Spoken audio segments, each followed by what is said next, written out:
Hello, hello. Hello, hello, hello. Welcome to the channel. If you've been here before, thanks for coming back. We're trying something very different today. I'm obviously outside. I have the gain turned down way low, and I'm holding the microphone, which I don't normally do, to try to reduce the background sound. But it's beautiful outside, and I was sitting out here reading and drinking my coffee, and I was really enjoying the background sound. So we're gonna give this a shot. Let me know. It's the middle of a work day. I just happen to have the day off today. It's 10 a.m. It's Friday, which it's Good Friday. So my work is closed. So we're gonna give it a shot. As you can tell from the title, this is another one of my reviewing every movie I watched this month videos, where I go through my letterboxd and I just give a quick little review. I usually read my letterboxd review and talk about the film that I watched and what I thought about it. I watch a lot of movies. This is my lightest movie month so far this year. I say lightest because I did watch 30 movies in March, but if you've seen my other videos, you know that's less than normal. March was really, really busy, and I actually think I had like a 5-day stretch where I did not watch a movie. So yeah, let's just get into it. I have my letterboxd here on my laptop, so that's what I'm looking down at, and we're just gonna talk through. So first movie of the month, I watched The Sound of Music, 1965. This is, of course, a rewatch for me. I watched this on March 2nd. I gave this 4 stars. I didn't write a review for it because I've seen it before and I didn't have anything new to say, but if you don't know, The Sound of Music is a musical. This one is starring Julie Andrews and Christopher Plummer. Again, it's from the 60s, so Julie Andrews is quite young in it. And she is working as a nun in a habit. I don't know if you would say working as a nun, but she's a nun. And then she's causing a ruckus at the Abbey. An Abbey, that's what I meant, not the habit. She's working at the Abbey and is a little too rambunctious, so they sent her to be a governess, or basically like a full-time nanny house manager for this large wealthy family, the Von Trapps, it's a single man with a ton of children.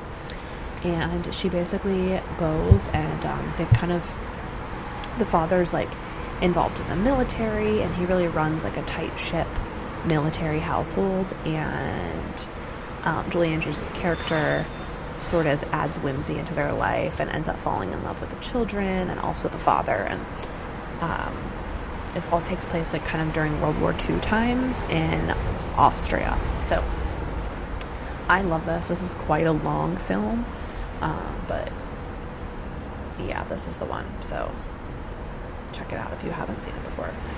On March 3rd, I rewatched Promising Young Woman.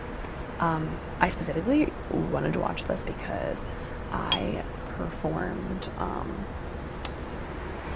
the main character's final monologue for an audition. I was memorizing it, so I wanted to watch the movie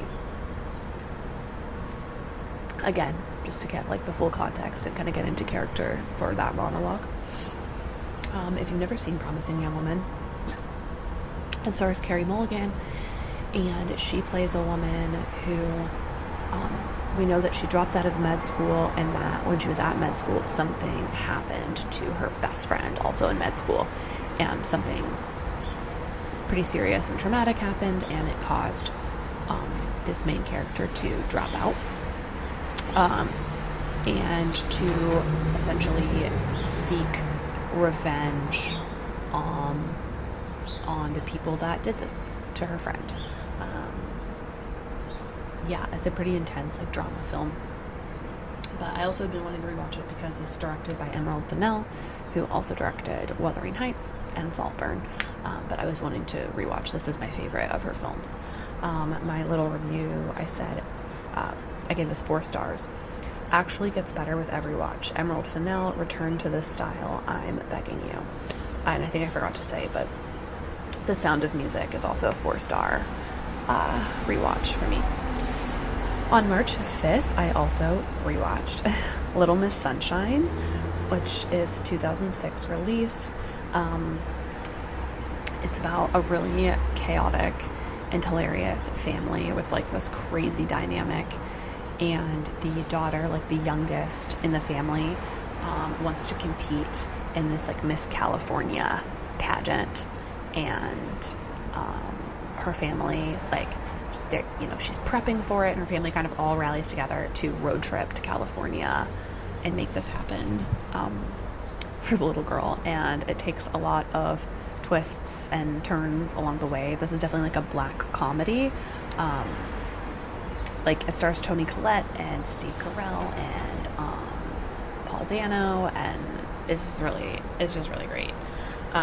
This is a 4.5-star film for me, and I said, I distinctly remember begging my dad to rent this at Family Video when I was like 8.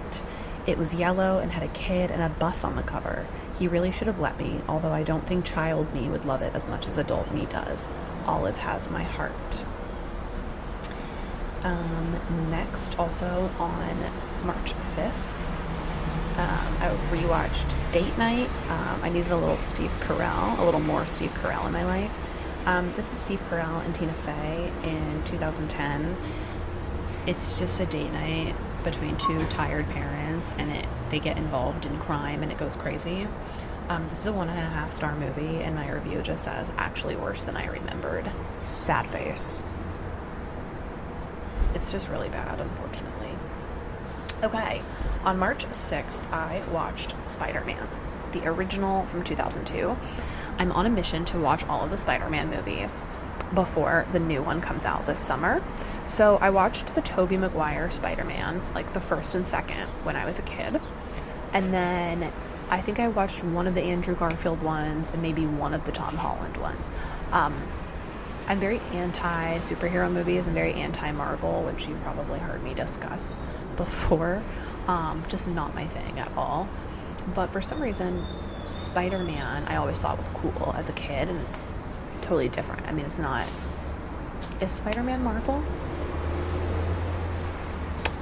I don't know the answer to that. But anyways, I rewatched Spider-Man because I hadn't seen it since I was a kid. 2002. I said, just know when I'm making fun of superhero movies, I'm not talking about this one. This one gets a pass. And I gave it 3 stars. Not bad. Pretty good. Tobey Maguire and Kirsten Dunst. I also have a love-hate relationship with Kirsten Dunst, and I'm trying to repair it. I've talked about this before, so I'll move on. Next, I watched 42, the Jackie Robinson film that came out in 2013. I do have planned a sports movie video coming soon, hopefully this month. I needed to watch some more sports movies before I could make that video in good conscience. Kristen, if you're watching this, the sports movie video is coming soon. I just had to cross them off my list. I'm not going to talk too much about 42 because I plan on talking about it in my movie video, but I will say I gave it 3.5 stars, and I said, good stuff. I wish they focused more on Jackie's sportsmanship and the actual plays and team dynamic, and a bit less on the personal. That's just my preference for a sports movie, but the acting performances were fantastic. Okay. Also on the 6th, I watched 3 movies this day. I watched Scream. Rewatched it, of course, the original. I rewatched this because my boyfriend had never seen the original, and we were going to see the new Scream 7 in theaters later that week. So I wanted him to at least watch the original so he could have some kind of context before we went into the 7th one. I'm a huge Scream fan. I'm pretty sure I did a video where I ranked all of the Scream films maybe a year or 2 ago. I do have a letterboxd list where I've ranked them all. I like to do this with horror franchises, so I have a few of those. So if you're interested in that, maybe closer to Halloween this year, I'll do those videos again. But yeah, this is a 4.5-star movie for me. 1996 was the original Scream. You know, you can't beat it. It's the best one. I didn't write a review, but my past review is See, I never would have died because I'm a loser with no life, so I know lots of horror movie trivia and I don't answer my phone. The best way to stay safe in a horror movie is to not answer your phone. Okay. On March 8th, I watched a new to me movie, Relay. So, Relay stars Riz Ahmed and, oh my gosh, I can't remember her name. Lily James. Got it. I don't remember why I wanted to watch this movie. I think because of the director, maybe because of Riz Ahmed, but this was in my watch list on Letterboxd, and it's Netflix. This is a film about a service or company, like whistleblowers, to report these companies for fraud or whatever, anonymously. Like company, it's kind of hard to explain. Basically, the Lily James character was a whistleblower, was threatening to whistleblow for this lab, like tech company that she worked for, who did some pretty illegal stuff, and they were trying to keep her from whistleblowing. And so she sort of engaged with this anonymous service, who's kind of like the employee, like the guy who runs it is Riz Ahmed's character, who's basically trying to protect her and be like the middleman between her and the corporation. This is a thriller. I gave this 3.5 stars. My boyfriend and I watched this together. We really enjoyed it. I was really pleasantly surprised. I haven't heard anyone talk about it. My review says, delighted by this film and Riz Ahmed per usual. Instantly captivated and can't believe no one's talked about this. Has anyone seen it? The last 15 minutes were something. Not happy about the narrative choice, and it certainly dampened my reception of it. Otherwise, beautiful. More films like Relay, please. Let me know if you've seen this, or go watch it. Like I said, it's on Netflix. We really liked it, and I'd never heard anyone talk about it. On the 9th, I attempted to watch Blue Moon, which is the film that came out last year that Ethan Hawke was Oscar nominated for. This was like the last Oscar movie that I had to watch. I gave this a 0.5 star because I could not finish it. I said, wow, wholly boring and unbearable. Hawke seems great in this, but I absolutely could not finish it. Yikes. We're just going to move on. This is the last one. This is the last Oscar movie I had to watch. The Secret Agent, I watched on the 10th. It took me forever to watch this because it was not available for me to see. It played in a local theater by me for like 2 weeks, and I couldn't make it during that time. And then it was available to rent on VOD for like $20, and finally it's on Hulu. The Secret Agent. This one's kind of hard to explain. Basically, it's sort of this epic that takes place in Brazil. Wagner Moura was Oscar nominated for it. He stars in it, and essentially he's being kind of hunted after by assassins, and it's sort of him continuing to escape them and trying to survive. And it's a pretty intricate plot. So that's the gist of it. It's like a drama thriller kind of deal. Gave this 3 stars. I said, pacing really killed this one for me. Had it been about 45 minutes shorter, I think we could have had the same payoff, but felt higher stakes and less fatigue. Loved the color grading and Mora's performance. Yeah, I liked this one. I get why he was nominated. Then on the 10th, I went and saw Scream 7 in theaters. I'm about to spoil Scream 7. I'm about to spoil it. So if you don't want to hear spoilers for Scream 7, skip ahead by like a minute. I gave this 2 stars. I said, okay, so I knew it was the blonde lady from the jump, and also all of the explaining the entire franchise through obvious lore drops so that the newcomers can enjoy this movie was boring and completely dimmed the story.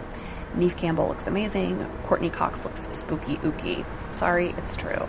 Not the worst Scream movie, but not good. Stop using AI as a plot line in horror. I go to the movies so that I don't have to think about AI ruining everything. Yeesh.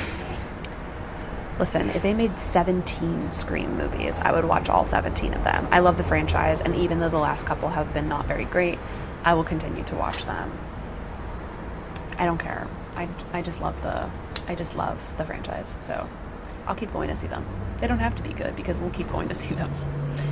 Okay. On the 12th, I watched F1, which was a rewatch for me. I wanted to rewatch it because I hadn't seen it since I watched it in the summer in theaters, and so I felt like I needed a refresher before the Oscars. This is a 3-star for me. F1 is about Formula One racing. Stars Brad Pitt, and I can't remember his co-star's name. I'm sorry, but I really like him. It's the first time I've seen him in anything. He's like the young guy new to the team, and then Brad Pitt is a retired racer who comes out of retirement and joins the team, and they have a little bit of a rivalry going on. It's a Cars Go Zoom movie.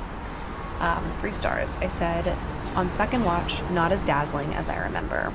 This is a good summer blockbuster that must be watched on the big screen for true consideration, and I stand by that. On the 13th, I had a big movie day. I watched 4 movies on March 13th. I started my morning with Men, which is an insane place to start. I had a really crazy movie watching day. Men is a thriller, horror, very weird, disturbing movie about a woman, Jessie Buckley, who goes to stay at like an Airbnb. It's like a temporary rental situation. And she encounters increasingly creepy and strange men who make her feel threatened in her space, and she then decides that she wants to leave, and it's not that easy. Gave this 3 stars, and I said, what the hell? No clue what I just watched, but I kind of liked it. I want to watch it again? ? It's really weird, but I kind of liked it. I kind of want to watch it again. Then I watched The Piano Teacher. Really weird movie watching day. So I'd never seen The Piano Teacher. This is a 2001 film. Is it Danish? Swedish? German? It's a foreign film. It's about a piano teacher and her obsession with a young male student. Of age young, not like child young. College student, we'll say that. And she just descends deeper and deeper into madness throughout the film. I gave this 4 stars, and I said, the first half of this film was some of the most captivating storytelling and beautifully shot cinema I've ever seen. The turn in the middle really took things off the rails, and it wasn't what I hoped for. The ending really stuck the knife in it, and it kind of lost me. Really, really glad I didn't see this movie when I was younger or in a bad place mentally. What a tough narrative to see unfold on screen. Really interesting and makes me want to watch more Austrian and French film. There, that's where it's from. Acting performances on 10. Also worth noting that I made this a double feature with Men 2022. It's been a crazy fucking day, BRB, going outside to breathe air and touch grass. And I did breathe air and touch grass. And then I watched 2 more insane movies that same evening. So I watched, this was a full day of movies I'd never seen before, which I love to do. So then I watched September 5, also with my boyfriend. I'm really into the Olympics, and this is about the Israeli hostage crisis at the Summer Olympics back in the 80s, 70s, 80s, 90s. I'd never actually heard about the hostage crisis that occurred until watching this movie, which I think is crazy.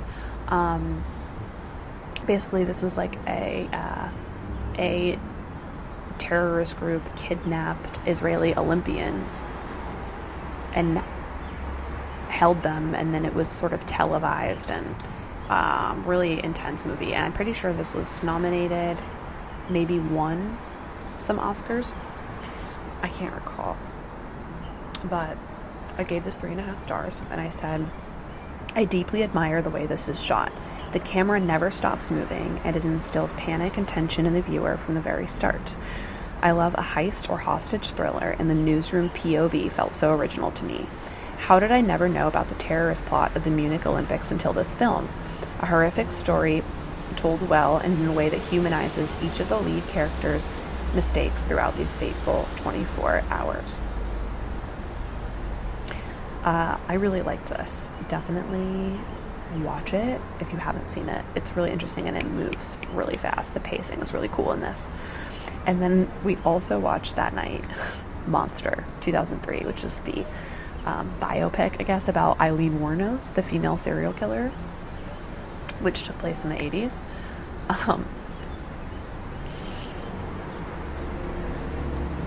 This movie is crazy.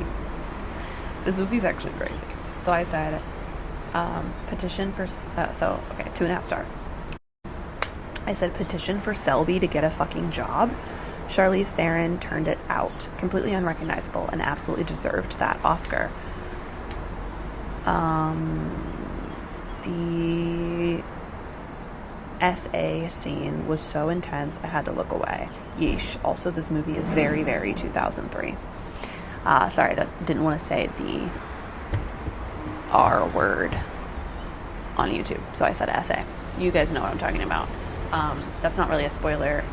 If you know anything about Eileen Wuornos, she was a prostitute who murdered men who solicited her for services. Yeah. Pretty intense. This movie is like a little silly goofy, but I had fun watching it. I mean, it's Charlize Theron and Christina Ricci, and they have this delicious relationship that really spirals. So yeah, that was a really crazy day, March 13th. On March 16th, I watched The Lobster, which was a rewatch for me, Yorgos Lanthimos. So this is a 2-star movie for me. I really don't like this film. The Lobster is about,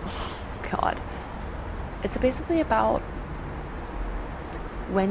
if you reach a certain age and you can't find a partner, if you're single, then you get turned into an animal of your choosing. And so the earth is populated only by couples and couples that can have children, and they basically eradicate all single adults by turning them into animals. Yorgos Lanthimos does not create movies that are for like mass consumption and enjoyment. He's a little freak.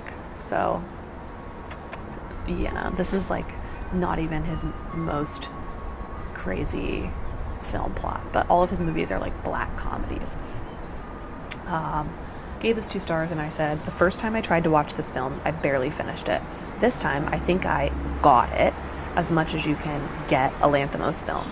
Still not for me, but I respect the bizarre screenplay and deadpan acting more this time. This stars Colin Farrell, who I very much love, so that's why I wanted to give it another shot. Also on the 16th, I watched Spider-Man 2. I gave this one 3 stars, just like the first Spider-Man, and I said pretty good. I liked it better than the first, but was deeply unimpressed by the robot monster arms. On the 18th, I watched The Revenant. This was really cool because one of my local theaters was doing a 10-year anniversary screening. So I got to watch The Revenant in theaters, and I'd never seen it before. This is what Leo won his Oscar for. This is a movie that takes place in a long time ago, maybe in the 1500s, 1600s, 17. Guys, I don't know. But basically, it's like a freaking tundra outside. And they're like at war. These are kind of like warrior soldier guys. And Leonardo DiCaprio's character gets injured, like severely injured, early on, and a couple of the guys stay back to help him on the journey while everybody else kind of continues, and then they separate, and this all takes place in like the bitter cold in the woods, and it's basically about like Leonardo DiCaprio's character trying to survive and make it home. I gave this 3.5 stars. I thought it was really good. It's quite long, and because it's all winter landscape, it's just really intense and can be a little bit tough to follow. There's not a lot of dialogue. It's a lot of just like cinematography. This is directed by Alfonso Cuarón, who I very much like.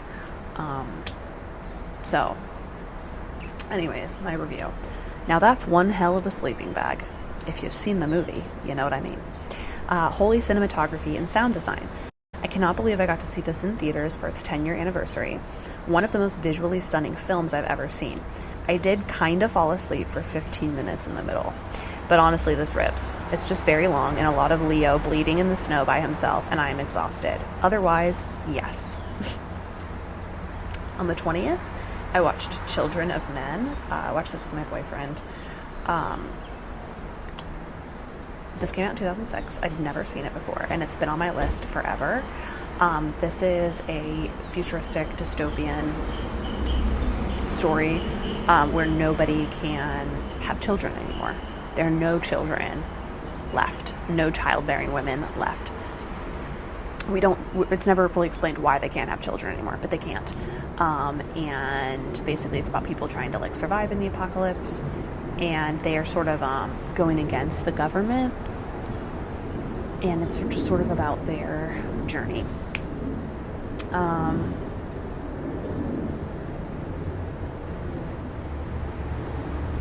I'm not gonna spoil this.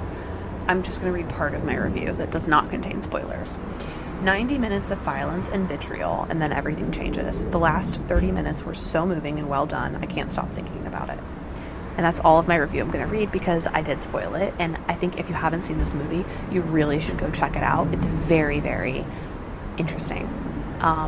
And really cool social commentary, really fantastic acting, mostly actors that I'm not familiar with. And I think that it's really worth watching. I'm still thinking about this one, and I gave it 4 stars, but I feel like maybe it's more of a 4.5 because I can't stop thinking about it. Almost 2 weeks later. So that's Children of Men. Then I went to see Ready or Not 2, Here I Come, in theaters with friends. The first Ready or Not is basically this woman played by Samara Weaving. Is that her name? Samara Weaver? I think it's Samara Weaving. It doesn't matter. You know who I'm talking about. She marries into a super rich family, and on their wedding night, basically something happens, and she finds out that they are playing this sort of like hide and seek game that if they find her, they'll kill her, and she has to survive until dawn, basically, is like the rough premise. And Ready or Not 2, very similar vibes. Not worth watching if you haven't seen the first one. I gave it 3 stars. I said, an improved sequel to a decent original. Some gnarly death scenes, and the sister plot actually fleshed out the story more. I had fun. That said, why are we spending the first act of installments in a franchise rehashing the original? We all saw it. That was my issue with Scream 7, is like, we're rehashing the first movie as if we didn't see it. We saw it, so let's not do that. On the 21st, I went to see Project Hail Mary. I did read the book, which I think I'll be talking about that in a video after this. I'll be doing a reading wrap. I did read the book. Spoiler alert, loved the book. I was really excited to go see the movie. I gave it 4 stars. And if you don't know, Project Hail Mary stars Ryan Gosling. This takes place in the future. He basically goes on a mission to space because there's some kind of like space algae that is eating the sun, and that's eventually going to cause huge problems on Earth. And Ryan Gosling goes out into space as an astronaut to basically solve the problem. I gave it 4 stars. I said production and sound design with a lot of exclamation points. I had a lot of fun seeing this and hearing it with Dolby Sound, and Ryan Gosling is as charming as ever. But as an adaptation, I'm not sure how to feel. I think they did what they could, but so many of my favorite parts of the book were not included. Some bits were really rushed, where some went on far too long, so I'm mixed on the pacing of it. But man, is this a stunning film. My boyfriend didn't like this one, and I know it's getting kind of mixed reviews, but I thought it was really cool. If you like sci-fi, you'll definitely like this. If you don't like sci-fi, I'm not so sure, but I think it's worth seeing.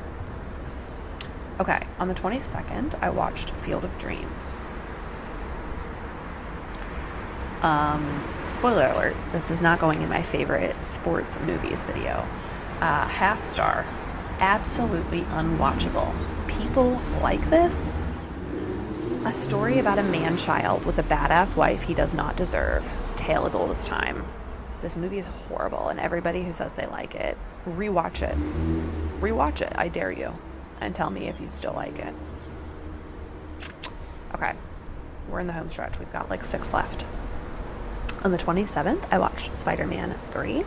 This one I gave 2 stars. I said, I hate all the storylines in this. Wrap it up. So I've now watched all the Tobey Maguire Spider-Mans, and I'm going to be moving on to Andrew Garfield Spider-Mans next. So we'll see if I like those better. On the 28th, I watched The Princess Bride. Rewatched.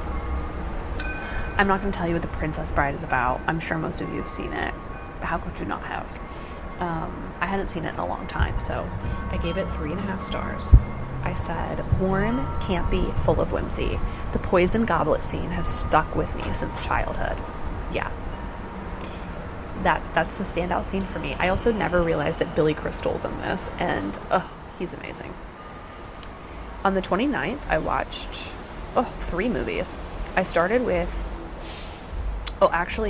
this was on the 28th, but we finished it after midnight. My boyfriend and I watched Twinless with Dylan O'Brien. This came out last year, and I hadn't gotten around to watching it. This is about a man who his twin dies. His identical twin is killed in an accident. He goes to a support group for people who have lost twins, and he meets another young man who also lost a twin, and then they develop a friendship, and then everything kind of spirals, and nothing is what it seems, and it's a little crazy. I guess I would call this like a black comedy. I hated this. I gave it 2 stars. Predictable from the opening. Dylan O'Brien rocks, but I hate the script. Yeesh. Did Tarantino write the toe scene or what? I was really excited about this movie, and I thought that I was going to love it, but I just hated where it went, and I just couldn't wait for it to be over. So, you have to let me know if you've watched it and you disagree. Next, on the 29th, I watched The Hunt, starring Mads Mikkelsen. This was new to me. This was all in Swedish. I'm really bad with knowing where foreign films are from and what language they're speaking. I'm so sorry. German, maybe? This is a foreign film. This is about a man who becomes accused of a really serious crime. He lives in a small town. Everyone turns against him, and he goes through the ringer. And we basically spend the entire movie trying to figure out if he committed this crime. Like, as the audience, the entire time you're wondering, did he do it? And yeah, we just sort of watch it unfold, and we watch him sort of descend into madness. Take a shot every time I say descend into madness. You can tell what kind of movies I like. I really like this. I gave it 4 stars. I said super intense. The story could have gone a million different ways, but the direction it went in is not what I was expecting. A man driven to madness by isolation and accusations that threaten to destroy all he holds dear. And they do destroy his life. Mads Mikkelsen is insanely talented. The grocery store scene and the church scene shook me to my core. Tough watch, complimentary. This one's really good. I understand why it has such fantastic reviews. I really, really liked it, and I wish I would have watched it sooner. I think this came out in 2012. Last, on the 29th, I rewatched Challengers. My boyfriend hadn't seen it yet, even though we have a Challengers poster in our bedroom. That's obviously mine. This is a 5-star. This is in my top 4 on Letterboxd. It's one of my favorite movies of all time. This time my review is, everyone is insufferable and unlikable, but I love them all. Hot take. Well, actually, that's a spoiler. Just in case you haven't seen it. God, I love this film. I have the poster in my bedroom for a reason. I skipped over my little spoiler. This movie is about tennis and sex and relationship and what happens when you have a lifelong dream and then something happens and that dream is destroyed. and it's about love triangles and friendship and relationships, and please go watch this film. I can't say enough good things about Challengers. Okay, we have 2 more left. We're almost there. On the 30th, I watched Urchin. This is a 2025 release. It was Harris Dickinson's directorial debut. So that's why I wanted to watch it. I didn't know what it was about going in. And if I would have known what it was about, I might have skipped it because the story didn't appeal to me at all. But this is about a man who struggles with addiction, who is trying to be sober and have this sober life and get off the streets. And it's sort of about his journey and the people he meets and his struggles with sobriety. I gave this 1.5 stars. Watched this specifically for Harris Dickinson, not realizing how trite and unoriginal the plot would be. There was almost no part of this that appealed to me, aside from the color grading and some small visual details. Yeah, honestly, the only reason I rated it as high as 1.5 stars was because it was really beautiful visually. But I didn't care for the plot, the characters, or the acting performances, so this was not for me. The last movie I watched in March, I watched also on the 30th. This is called Weed Grown Now. It came out in 2023. I saw it on Netflix. I'd never heard of it before. Never heard of it. Which I normally never watch movies I've never heard of. But this popped up and it appealed to me. This is about 2 young boys in Cabrini Green, Chicago. I believe this is in the 90s. And this is basically like super low income housing. It no longer exists, this low income housing in this area. But this is the story of the families that live there and sort of the violence occurring around them and sort of how it shapes the lives of these 2 young boys and being in their community. I really, really, really enjoyed this. It's a very heartwarming story. Honestly, I think part of the reason I wanted to watch it is because I've been rewatching Shameless, which I'm sure a lot of you have seen. It takes place in a super low-income neighborhood in Chicago, and there's a lot of violence and drugs and issues that is just like normalized for these kids and these people.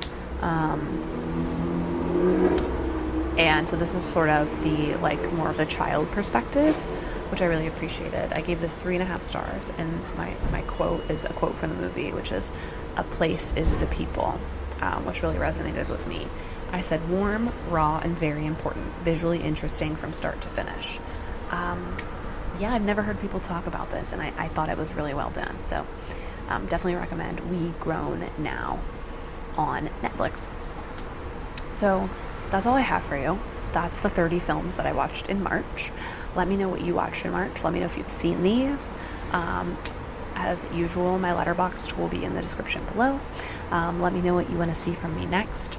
I hope that you're staying safe, happy, and healthy, and I will see you in the next one. Bye!